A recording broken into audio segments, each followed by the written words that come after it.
कृषि दर्शन कृषि दर्शन कृषि दर्शन कृषि दर्शन कृषि दर्शन कृषि दर्शन। हरी चादर ये धरती ओढ़े, जोड़े सबसे प्रिय, क्या मानव और क्या पशु, भोजन सबका मिल। कृषि दर्शन कार्यक्रम में आप सभी किसान भाई बहनों का तहे दिल से स्वागत है। रूपा भोजी का जोहार, नमस्कार। तो चलिए आपको लिए चलते हैं कृषि समाचार की ओर, जहां आपको मिलेगी कृषि से संबंधित ढेरों जानकारी। नमस्कार, कृषि समाचार में आपका स्वागत है। मैं हूं प्रियंका। आइए देखते हैं आज कृषि समाचार में क्या है खास। सरकारी अनुदान एवं बैंक ऋण पर कामधेनु डेयरी फार्मिंग की योजना शुरू। सरकारी दर पर अधिक प्राप्ति केंद्र में हो रहा है धान विक्रय। लत्तेदार बोदी की खेती से बेहतर उत्पादन के लिए लगाए स्वर्ण श्वेता। अब समाचार विस्तार से। कोडरमा जिले के ग्रामीण क्षेत्रों में सरकारी अनुदान एवं बैंक ऋण पर कामधेनु डेयरी फार्मिंग की योजना 2 चरणों में क्रियान्वित की जा रही है। इच्छुक पशुपालक 16 दिसंबर तक जिला गव्य विकास कार्यालय कोडरमा से निशुल्क आवेदन प्रपत्र प्राप्त कर 23 दिसंबर तक आवेदन कर सकते हैं। इन योजनाओं का लाभ लेने के लिए कृषि विभाग द्वारा अधिस्थापित सिंगल विंडो सेंटर के माध्यम से भी आवेदन किया जा सकता है। किसान भाइयों, धान अधिप्राप्ति कंप्यूटरीकृत प्रणाली के माध्यम से किया जा रहा है। धान अधिप्राप्ति केवल पंजीकृत किसानों से ही किया जाएगा। जो किसान भाई सरकारी दर पर अधिप्राप्ति केंद्र में अपना धान विक्रय करना चाहते हैं, वे संबंधित अधिप्राप्ति केंद्र पर धान विक्रय कर सकते हैं। गोभी वर्गीय फसलों में पत्तियों को छेद करने वाले कीट लग जाएं, तो उपज की गुणवत्ता और मात्रा दोनों पर प्रतिकूल असर पड़ता है। किसान भाई गोभी में पत्र छेदक कीट के रोकथाम के लिए कार्बेरिल या पड़ान दवा से घोल बनाकर फसल पर छिड़काव करें। गोभी वर्गीय फसलों की गुणवत्ता और मात्रा को ध्यान में रखते हुए पत्र छेदक कीटों से बचाव बहुत ही जरूरी है। पत्र छेदक कीट से बचाव के लिए कार्बेरिल 1 मिलीलीटर प्रति लीटर पानी में घोल बनाकर और पड़ान के लिए 1 ग्राम प्रति लीटर पानी में घोल बनाकर छिड़काव करें। साथ ही 10 से 15 दिनों के अंतराल पर 3 छिड़काव करें। पत्र छेदक आ जाते हैं तो उसके लिए जो है 1 मिलीलीटर कार्बरिल प्लस जो है 1 ग्राम पड़ान, वो दे करके के जो है अच्छा तरह से 3 छिड़काव कम से कम करें और 10 से 15 दिन का अंतराल रखें। इससे जो है किसानों को जो है मुक्ति मिल जाएगी। लत्तेदार बोदी की खेती से अधिकाधिक उत्पादन लेने के लिए 15 किलोग्राम बीज प्रति हेक्टेयर की दर से लगाएं। कतार से कतार 75 सेंटीमीटर और पौधे से पौधे 15 सेंटीमीटर की दूरी रखें। बेहतर उत्पादन के लिए बिरसा श्वेता, स्वर्ण हरिता लगाएं।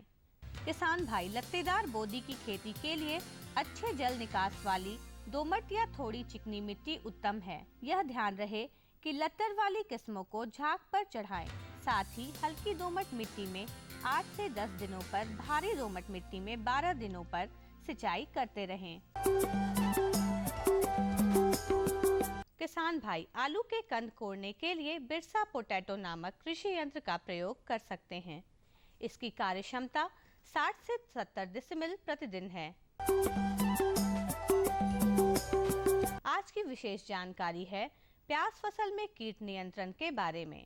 किसान भाई, यदि आप प्याज की खेती कर रहे हैं या करने जा रहे हैं तो अपनी फसल को कीटों के प्रकोप से मुक्त रखने के लिए ट्राइकोडर्मा का व्यवहार करें। इसके लिए गोबर खाद में 5 किलोग्राम ट्राइकोडर्मा मिलाकर प्रति हेक्टेयर की दर से खेत में डालें। इस मिश्रण को नर्सरी और खेत दोनों जगह दिया जा सकता है। और अब एक नजर राज्य के 5 प्रमुख शहरों के मौसम के मिजाज पर। आज राज्य के 5 प्रमुख नगरों के अधिकतम और न्यूनतम तापमान कुछ इस प्रकार दर्ज किए गए। रांची का अधिकतम तापमान 27 डिग्री सेल्सियस और न्यूनतम 14 डिग्री सेल्सियस।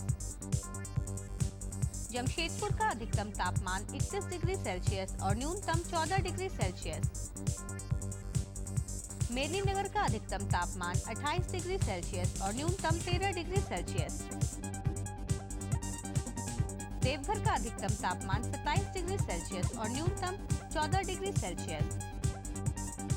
धनबाद का अधिकतम तापमान 29 डिग्री सेल्सियस और न्यूनतम 14 डिग्री सेल्सियस रहा।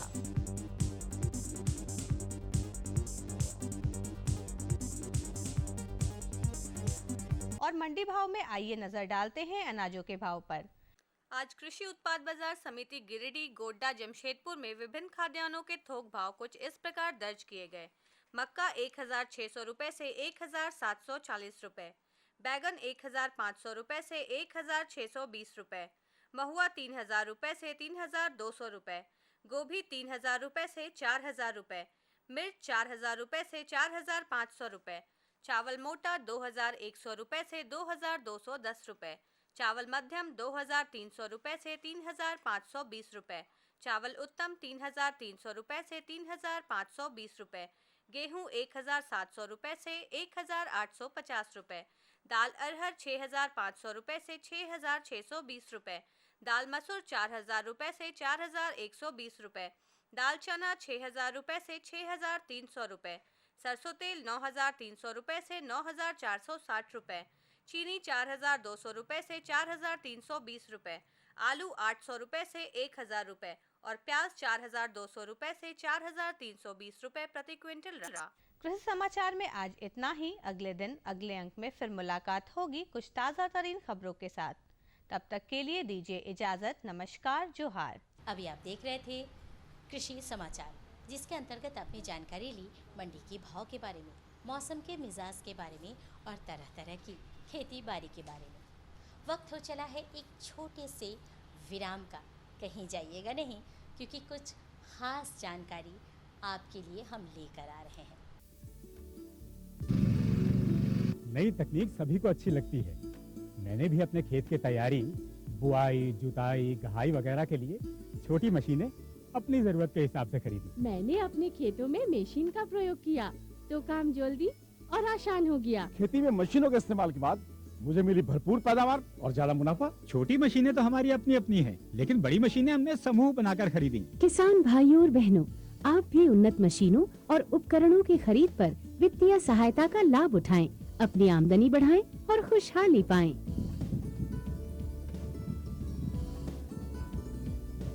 हो गया।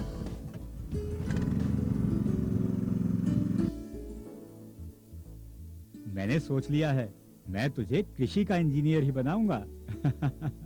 नई मशीनें, नए उपकरण आए आपके द्वार, ले लो इनसे अब खूब खुशी और पैदावार।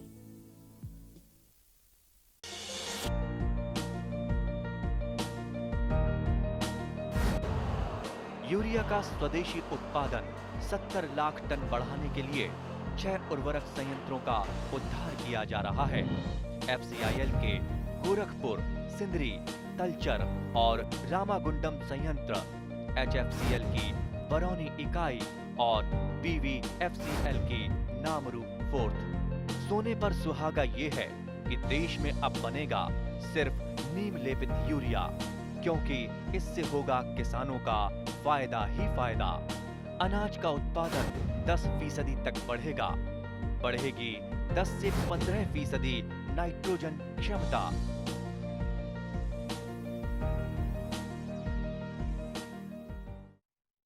विराम के बाद एक बार फिर से स्वागत है आप सभी किसान भाई बहनों का। जी हाँ, आज जैसा कि मैंने कहा, कुछ खास जानकारी है आपके लिए। एक वृत्त चित्र आपको हम दिखलाएंगे और उससे आपको मिलेगी बहुत खूब अच्छी जानकारियाँ। जी हाँ, पोषण वाटिका सह जैविक खेती के बारे में हम आपको जानकारी दिलवाने जा रहे हैं वृत्त चित्र के माध्यम से। ज़रा गौर से देखिए, समझिए, सुनिए और अमल कीजिए। ये सच है कि हरित क्रांति के बाद फसलों की पैदावार बढ़ाने के लिए खेतों में अंधाधुंध रासायनिक खादों का प्रयोग शुरू हुआ। रासायनिक खाद एवं रासायनिक कीटनाशकों के प्रयोग से फसलों की पैदावार तो बढ़ी, परंतु इसके दुष्परिणाम भी सामने आए। इससे जहां खाद्यान्न की पौष्टिकता, स्वाद एवं गुणवत्ता में कमी आई, वहीं इससे हमारी खेती योग्य भूमि भी खासी प्रभावित हुई। इससे हमारी भूमि की उर्वरा शक्ति में भी कमी आई। इतना ही नहीं, इसने हमारे पर्यावरण को भी प्रदूषित किया और इन सब का नतीजा ये हुआ कि इसने हमारे स्वास्थ्य पर भी बहुत ही बुरा प्रभाव डाला। इसके प्रयोग से गंभीर बीमारियों ने इंसानों को अपने चपेट में लेना शुरू कर दिया और इसी खेती के दुष्परिणाम से बचने के लिए वैज्ञानिकों ने जो विकल्प किसानों के सामने पेश किया, वो विकल्प है जैविक खेती का। जैविक खेती प्रकृति से जुड़ी एक ऐसी खेती की पद्धति है जिसमें रासायनिक खाद एवं कीटनाशकों की जगह जैविक खाद एवं जैविक कीटनाशकों का प्रयोग होता है। ऐसी खेती में पशुओं की अहमियत बढ़ जाती है। अतः जैविक खेती के लाभ को समझते हुए देश में इन दिनों ऐसी खेती को अपनाया जा रहा है और झारखंड राज्य में भी इस खेती का खासा असर देखने को मिल रहा है। और अगर बात करें दुमका जिले के फिटकुरिया गांव की, तो यहाँ के किसान जैविक खेती को अपनाकर आर्थिक लाभ के साथ साथ अपने स्वास्थ्य की भी रक्षा कर रहे हैं। इस जमीन में कुछ नहीं होता था, इसके बाद आस्ते आस्ते मैंने धीरे धीरे हम लोग अपना गोबर का प्रयोग किए। इसके बाद ग्राम उत्थान की तहत से, एकल विद्यालय की तहत से हमारे आए दुमका से पशुपति जी, और उसने बताया कि जैविक खाद की प्रयोग करो और कीटनाशक नियंत्रण बनाए गौमूत्र से। तो अभी हम लोग जो है बेड का प्रयोग करते हैं और केचुआ खाद भी डालते हैं। बेड बनाने का विधि भी बताया हम लोग को। 3 फीट चौड़ा, 2-2.5 फीट गड्ढा, 7 फीट लंबा, एक बेड हुआ। जैविक खेती अपनाने से पहले इस गांव की स्थिति अत्यंत दयनीय थी। यहाँ खेती नगण्य थी। पेट भरने के लिए लोगों को अनाज तक नसीब नहीं होता था। लोग यहाँ गुंदली, खजूर आदि के फल खाकर अपनी भूख मिटाते थे। लेकिन बदलते वक्त के साथ यहाँ के लोगों ने जैविक पद्धति से खेती को अपनाया और अपने अनाज की जरूरतों को पूरा करना सीखा और अपने स्वास्थ्य की भी रक्षा की। कुछ खेती नहीं था इस जगह, सिर्फ यही कभी कुर्सी देता था तो होता था, नहीं होता था। लेकिन ये जब शुरू हुए तो जिंदगी कैसा चल रहा था उस समय? बहुत गड़बड़ जिंदगी था उस समय। क्या समस्या उस समय मुख्य रूप से होता था? मुख्य रूप उस समय जो है, बहुतों हम लोग का गांव में लोग फल जो होता है ना, ताल होता है, खजूर होता है। अच्छा। ये सब जो होता है, गुंदली, कोदवा। अच्छा, ये जैसे पीछे में तार लगा हुआ है। हाँ, है। तो इसका फल होता है। तो वो फल को खाने के लिए लोग जान देता था, क्योंकि भूख से मैंने भरपेट अन्न नहीं पाता था उस समय। इसके बाद ये जो जब आस्ते आस्ते होने लगा, तो गोबर का जो हम लोग अभी देखते हैं, गोबर का फसल जो है ये ठोस होता है। आलू जो है, ये आलू आप रखिए और वो जो क्या कहते हैं रासायनिक खाद वाला आलू, वो आलू सड़ जाता है, स्वादिष्ट उसमें कब आता है। और ये जो है कंपोस्ट वाला खाद, गोबर वाला, ये कुछ नहीं होता है। जैविक खेती से इन्हें गुणवत्तापूर्ण अनाज तो प्राप्त हो ही रहे हैं, साथ ही साथ इस पद्धति के अपनाने की वजह से इनकी खेती में खाद पर होने वाले खर्च में भी भारी कमी आई है और इससे इन्हें पैसों की काफी बचत भी हो रही है।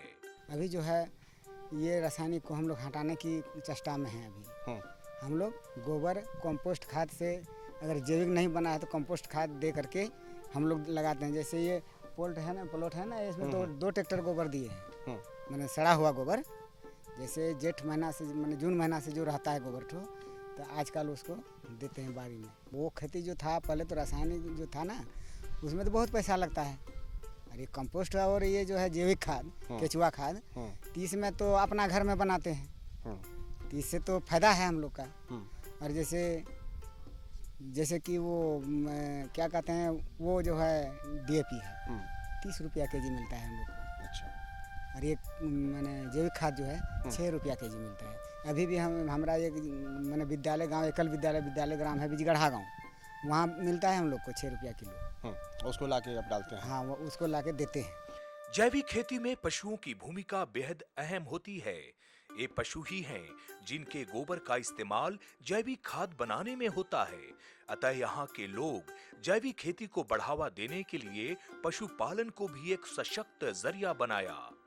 यहाँ के किसान गोपालन करके उसके गोबर को इकट्ठा करते हैं और जैविक खाद निर्माण का कार्य करते हैं एवं उसका उपयोग अपने खेतों में बखूबी कर रहे हैं। किसान के लिए जानवर ऐसे हम लोग का ये जो है ये गांव ना इधर इलाका ठो, अब जानवर यही हमारे गांव में देखिए, अभी हमारा घर में देखिए 20 टो गाय है, 20 टो बैल है, एक पाल चरा रहे हैं, मैंने कोई जतन उसमें कोई मैंने जतन नहीं है, ऐसे ही डंगाल ले गए, घुमा के ले आए, बांध दिए। अच्छा, सब देसी है? सब देसी है, मैंने एक भी जर्सी नहीं है, एकदम देसी गाय है। तो देसी गाय का जो हुआ, जैसे एक गड्ढा है ना, गड्ढा में भरा हुआ है पूरे गोबर ठो, तो गोबर हम लोग देते हैं, जैसे किसी का 20 भी है, किसी को 10 है, किसी का 5 है, इस तरह का है हम लोग। जैविक खेती से इस गांव के लोगों की आर्थिक स्थिति में काफी सकारात्मक परिवर्तन दिखाई देने लगा है।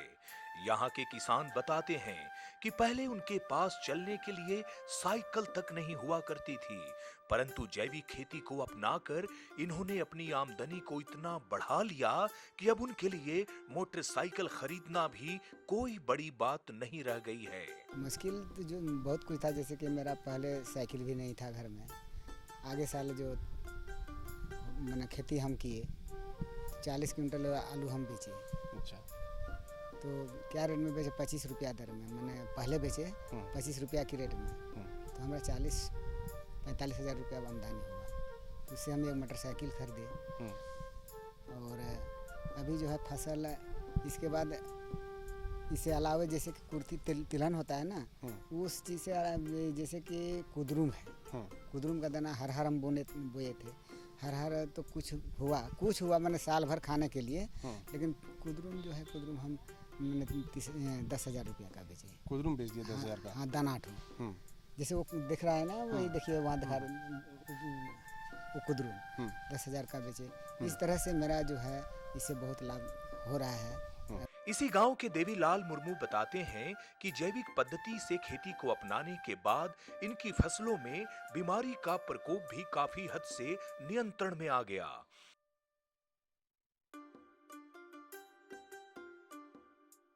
पहले ये रासायनिक दवाओं का प्रयोग करते थे, जिसके कई दुष्परिणाम भी थे, लेकिन जैविक पद्धति से बनाई गई दवाओं के प्रयोग से कीटों का नियंत्रण बिना किसी हानि के भी संभव हो गया। देखिए, इसमें बहुत कुछ बदलाव हो रहा है, बीमारी में कुछ कमी आई है फसल में भी। पहले क्या हो रहा था? पहले बीमारी खूब होता था, और उसमें उस समय हम लोग रासायनिक भी डालते थे। तब जब गौमूत्र द्वारा जो गो अर्क तैयार करके हमने डालने लगा, तो अब बीमारी नहीं होने लगता है। देवीलाल मुर्मू ने जब से जैविक पद्धति की खेती को अपनाया, तब से इनकी आमदनी भी बढ़ी, साथ ही साथ इनके खाद्य पदार्थों की गुणवत्ता भी बढ़ी। बदलाव तो कुछ हुआ है, पैसा का भी थोड़ा मैंने इसमें ज़्यादा कीमत मिलता है, जो जैविक खेती से जो उपज होता है उसका दाम भी ज़्यादा मिलता है। हम लोग प्रचार करते हैं कि इसका मैंने भोजन में स्वादिष्ट भी है, सब्जी का शरीर के लिए भी लाभदायक है, और यही सब फायदा हुआ है। इसी जैविक खेती की वजह से देवीलाल मुर्मू की आमदनी इतनी बढ़ गई कि वो अपने बच्चों को अच्छी शिक्षा दिलाने में भी समर्थ हैं। वो इसकी आमदनी से अपने बच्चों की पढ़ाई पूरी करने की काफी हिम्मत रखने लगे हैं। शिक्षा में पढ़ाई में करते हैं, अभी तो प्राइवेट स्कूल पढ़ाए, उसी में पढ़ाई कराते हैं बच्चा सबको। उनको ज़िंदगी मैंने पढ़ाने का, मैंने शिक्षा करवाने, अभी भी पढ़ा रहे हैं, शिक्षा दिला रहे हैं सब बच्चा को। जहाँ तक पढ़ना चाहिए, जहाँ तक मेरा दम रहेगा उसको पढ़ाने का, वहाँ तक कराएंगे और छोड़ेंगे नहीं, जब तक उसको अंतिम छोर तक पहुँचाएंगे, ये मेरा सोच है। इसी तरह से इस गांव के ही एक और वृद्ध किसान कारू पंजियारा बताते हैं कि पहले यहाँ खेती की स्थिति बेहद खराब थी। यहाँ बमुश्किल से ही लोग कुल्थी उपजा पाते थे, और इससे उनकी आमदनी भी बहुत कम हो पाती थी। लोग अत्यंत निर्धन थे, लेकिन जब से इन्होंने जैविक पद्धति को अपनाया, तब से ये अपने खेतों में तरह तरह की फसलें उगाने लगे हैं। ये खेत का हालत बहुत खराब था, कुछ नहीं उपजता था। तो इसमें गोबर डाले पुरकस, और गोबर दे के चास हम लोग उपजाए। तो पहले इसमें कुछ नहीं होता था कि कुछ थोड़ा बहुत होता था? थोड़ा बहुत कुर्थी। तब तो आमदनी भी कम होता होगा? बहुत कम, बहुत कम। तो घर परिवार कैसे चल रहा था? वो किसी तरह से दिन पार हो रहा था। तो कैसे फिर दिमाग में आया कि नहीं हमको अब इसमें कुछ खेती में बदलना चाहिए, कुछ बदलाव करना चाहिए? वही देख देख के सीख गए। इस पश्चिम तरफ गए, उधर देखते हैं फसल कौन तरीका से कर रहा है, वही देख लिए तो सीखे हैं। सीखने के बाद यही काम करते हैं। जैविक पद्धति से खेती करने के बाद इनकी मिट्टी की स्थिति में भी काफी सकारात्मक परिवर्तन हुआ और इनकी खेती के खर्च में भी कमी आई और इनके खेत की मिट्टी भी उर्वरा हो गए और स्वभावतः इनकी आमदनी भी इससे बढ़ गई। खर्चा खेती में कम हुआ। अच्छा, पहले ज्यादा हो रहा था? ज्यादा हो रहा था, वो बेचता था कम। किस चीज में ज्यादा खर्चा होता था पहले? यही लगाते हैं, फसल तो होबे नहीं करता है, मजदूरी में पैसा लगता है। पहले वे जहां अपने खेतों में सिर्फ कुल्थी उपजाया करते थे, अब वहां वे मकई, सरसों, आलू, टमाटर, बैगन आदि फसलें भी ले रहे हैं। जैविक खेती से इनकी आमदनी तो बढ़ी ही साथ इसे अपनाने के बाद गांव वालों की भी आमदनी बढ़ी है। अब इस गांव में पहले की तरह लोगों को भूखमरी का सामना नहीं करना पड़ता। अब लोगों को आसानी से 2 जून की रोटी इज्जत के साथ मिल रही है।